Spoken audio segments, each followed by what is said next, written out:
Yo, what's good? How we doing? It's a nice day, isn't it? Kind of a sweet spot. We got pretty much the whole section right here. So this is we call it the treehouse. The door's a little funny sometimes. Yeah, the lock. He's gotta wiggle around a little bit. There we got it. It is. See, I think that guy thought I was really trying to break into his house, which is really messed up. But hopefully we'll be okay. I think he saw me with the key. Oh yeah, those have been there since probably since before we moved in, but they're just there. We haven't touched those. Hey, what's good? My name is Malik. I am triplet numero uno on Instagram. Follow your boy. I post a lot of good content. This is the treehouse. Nice little living space over here, a little living area, kitchen. We got as many as these nuts as you want. Little nuts joke, nuts. Anyway, it's crack-a-lackin'. My name is Ahmad, the middle child, at the middleman. We got that egg crate over there. That's actually a fly swatter if you think about it. That's what we use it for. But we got a nice little spot here.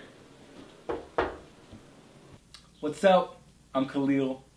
I'm probably the one that you've been waiting to meet. You know, the one that's been most anticipated the most. You know. And I am the leader of the pack. You know, I'm the leader of this trio we have here. Kind of king of the treehouse. And I think that if you look up the name Malik actually on in Arabic, it means king. And so I think that I've really assumed that position within the three of us, within the group of myself, Khalil, and Ahmad. We're just talking about leadership in general. I think that is my birthright as the firstborn triplet, as triplet numero uno. I do believe that I have assumed this position, and it's appropriate. You know, I think Khalil and Ahmad both really respect that position and say, "Hey, look, you know, you're the man.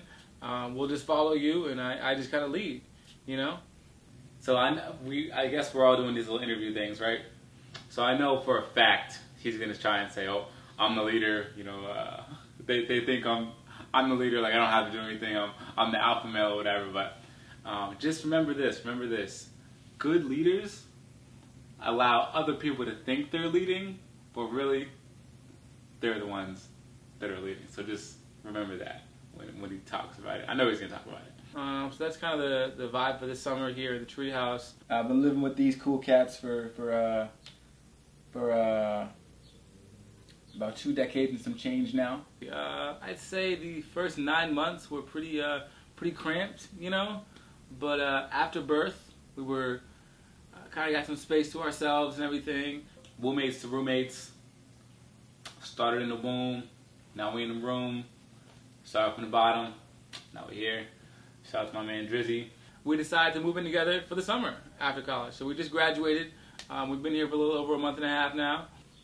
We're in this house working on our business with personal trainers. And definitely some interesting times here. It's been great so far, you know. There's the good, the bad, right? There's the good and the bad, you know. It has to be like that, right? What's it like living with Khalil? Khalil is interesting. See, he's in the house.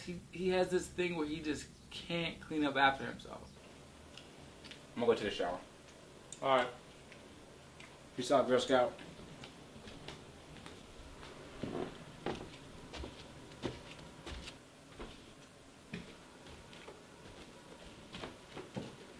Another thing about Khalil is that, and Ahmad would agree with this too, is that he's the lost one. And so, what I mean by that is he's just apart, and that's just like aloof, apart, whatever it is. He's just out there. And so imagine ducks, right? Ahmad and I are like the two mother ducks, right, leading the pack. And of course, like I said, I'm the leader, but just run with it for a little bit. So Khalil's like the baby duck, right? So Ahmad and I will just be leading, and we'll turn around and he's just gone. You know, he's off in the pond or whatever he is. He's out swimming. He's lost, is what we're trying to say. And he just needs some direction sometimes, you know? They call me, some people call me the baby because I'm third born, but I'm not really the baby. I'm kind of like, I'd say I'm the man of the house. Yeah, I happen to be born third, happen to come out last, but I let them go first, so. Leo, it's almost like he's like I don't know why he doesn't like hanging out with us sometimes, right? It was crazy, like, we actually had an entire argument about him not coming out with us. It was like, and he was like, actually upset about it. Okay, but the next day you're like, Khalil, you always should have come. Like, why don't you ever come out with us? And I'm just like, always want to go. I told you already. Every time it happens, it just all I'm saying is you should come. Stop doing that. That's all I'm saying. Stop doing that. And people always ask, okay, where's Khalil? You should come. It was so much fun. Then stop doing that, because I don't like it. What's like the big deal? Like, I just don't appreciate it. I don't like it. Ahmad is an interesting character. The thing with him is that he's a simple man. You know, he's just Ahmad. And so me and Khalil always kind of talk about how we think he's more of like a blunt instrument, right? Like he's a little rough around the edges. People call him Zen, but he's not like, I would say that's a, Khalil and I always notice that he just likes these social cues. He doesn't really understand the cues of the typical social interaction. I'm a minimalist, you know? And what I mean by that is simple guy, pretty straightforward, but that's a good thing. There's no reason to beat around the bush, you know what I'm saying? Like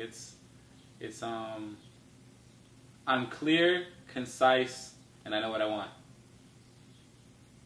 Pop culture, he doesn't really get that, you know? Malik and I might be discussing something, and he just doesn't know what we're talking about. Yo, I was downtown today, and I saw this shirt that said, there's like a black shirt, and it said Given Chai on it. Are they like giving away tea or something? It's Givenchy. It's Givenchy. And it could be like, I mean, I ain't gonna throw him under the bus, but like, if we was talking about Black Panther, he wouldn't know what Wakanda is. That's, you know, it's like, he doesn't really know that whole thing. But yeah, he also didn't know that the right arm goes over the left one. I'm telling you, right over left, every time. I'm saying Wakanda forever. Yo, I think I'm gonna cover Dad cap. I think Dad has enough caps. But besides that, you know, Malik's a snake. He graduated from the business school. So he's got these snake-like tendencies. Parseltongue is an aspect of the Harry Potter series that has always fascinated me. On a very basic level, it is the language spoken in order to talk to snakes. Parseltongue. You can't learn it, and for those that can speak it, they do so with no conscious effort. He has this kind of like reptilian thing going on. Sometimes kind of scaly, you know, a little slippery, kind of slimy. Kind of like if he was in a house, like if it was Harry Potter, if he was in a house, he'd be like Slytherin because he's pretty good at Parseltongue. You know, sometimes I can't even see his arms. You know what I mean? Like sometimes. He has a pet snake in his room. I got it for him. But yeah, he's kind of a snake. But yeah, you know, he'll for example, I'll wake up, right? I'll walk into the kitchen and he's left his skin in the kitchen. I'm like, yo, that's disgusting. You know, kind of like sometimes he walks on his belly or whatever, so that still is around. But we appreciate him. We appreciate him because he's the CFO, right? So he handles the money, you know, the bank accounts and everything. So it's good that he wins awards. It's a good thing that he's a snake. He's a snake, but remember, he's a snake. Usually kind of a quiet house, but sometimes we get a little bit rowdy, you know.